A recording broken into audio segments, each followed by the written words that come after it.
Hi, and welcome to CryptoBiography. I'm your host, Brandon Starr. This is episode 419 of CryptoBiography, and it is part 5 of The Herd and the Army.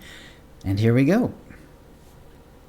They took a path that would curve away from the beach area, but wasn't too indirect.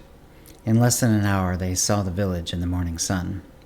They saw no fires or other signs that the village had been attacked. Tarve didn't say anything, but he felt proud. Apparently his drawing off of the humans had spared his town, at least for the night. Though not attacked, the town was on alert. Before they had entered, several minotaurs had seen them approach, noticed that he was helping another minotaur along, and hustled out to provide aid. They brought his father to the medical building. Tarve watched as the healers looked at him. After a few minutes, they looked at Tarve.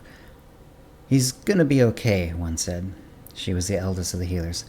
"He just needs some rest, food, water, air, some time."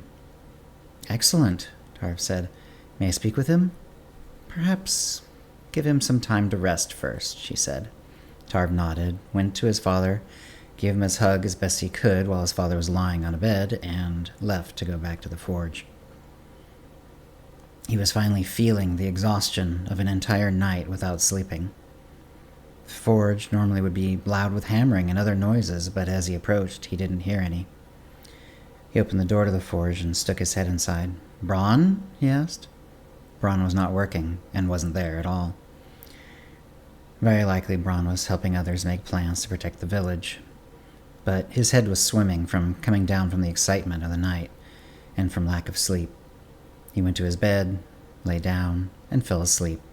Even thoughts of his father being alive did not keep him awake more than a moment or two. He slept until sometime mid-afternoon when Braun came to him. "Wake up, Tarve," was all he said. "Where are the humans?" Tarve asked. "Not attacking, at least not now," Braun replied. "But you and I are needed. There's been a lot of discussion. The new weapons, we can't duplicate them. Not right now, anyway. But we can help arm everyone. You and I need to make spearheads." "Got it," Tarve said. He climbed out of bed. "I'll start stoking the fires." "Wait," Braun said. "Yes, do that.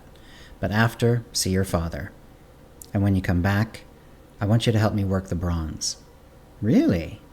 Tarve asked. "Yes. You were nearly ready, and now I will not have enough time to do all the work myself. You'll do the base work, getting the metal into the correct rough shape. I will finish up. When you get back from your father, I'll show you what I want you to do, and then we get to work." "Okay," Tarve said. So he stoked the fires and let Braun start the work, then went to see his father. He was still recovering, but looked somewhat better already. Tarve sat down next to his bed. "What happened to you?" he asked. "I was captured when I was out at sea fishing. The humans have been planning this for some time. They came at me when I was furthest from land, furthest from anyone else. They swept in and captured me. They picked a day with a storm on the horizon, so when they sank my boat, they knew that I wouldn't be looked for very long. They had someone, his name is Thomas. He was some sort of expert, as far as it went, on us and our society. They didn't know the language. When we pushed them off our island a century ago, it happened too swiftly and too violently. They hadn't learned while they were on, and they hadn't brought any minotaurs with them when they retreated. Still, this Thomas was clever. He'd learned something, somewhere. He talked to me. At first it was gibberish, but soon I started understanding what he was saying. We talked. It was probably the wrong thing to do. I didn't voluntarily give information I thought would help them, but Thomas learned our language. I asked him why he was learning to speak our tongue. He said he had an interest, and that he was being asked to also. Someone among the humans wanted someone who could communicate. By then, months had passed. I hadn't said anything I thought was important, but it was clear Thomas was taking note of everything I said. Every word that passed my lips was gone over, picked apart like a starving buzzard's meal. I think they wanted to know if they had a better chance this time. And I think they found out something that led to the fight.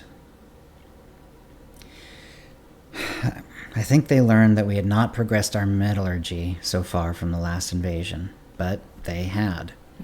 And they knew that would be their edge in winning the war. We'll have to be careful. And I'm sorry I talked to them. If I'd known the extent of their plans, I would have never said a word, even if it meant they killed me. It's okay, Tarve said. We'll find a way to beat them. I think you already have. Let me go talk with Braun. Tarve left the recovery room and went to find Braun. He was not at his forge. He'd been called away and was discussing with the elders what was to be done about the humans who could attack before nightfall, or perhaps in the morning. There you are, Tarve, Braun said. Tell us everything about what you did last night. You held them off, and we want to know everything. And that's the story for this week. I hope you're enjoying it. If you have any comments or questions about this episode, please contact us at cryptobiography@gmail.com or hit us up on Facebook or Blue Sky. And thanks for listening. Words and music, copyright 2025, Brandon Starr, all rights reserved. Characters and events are fictional, fictionalized, or satirical.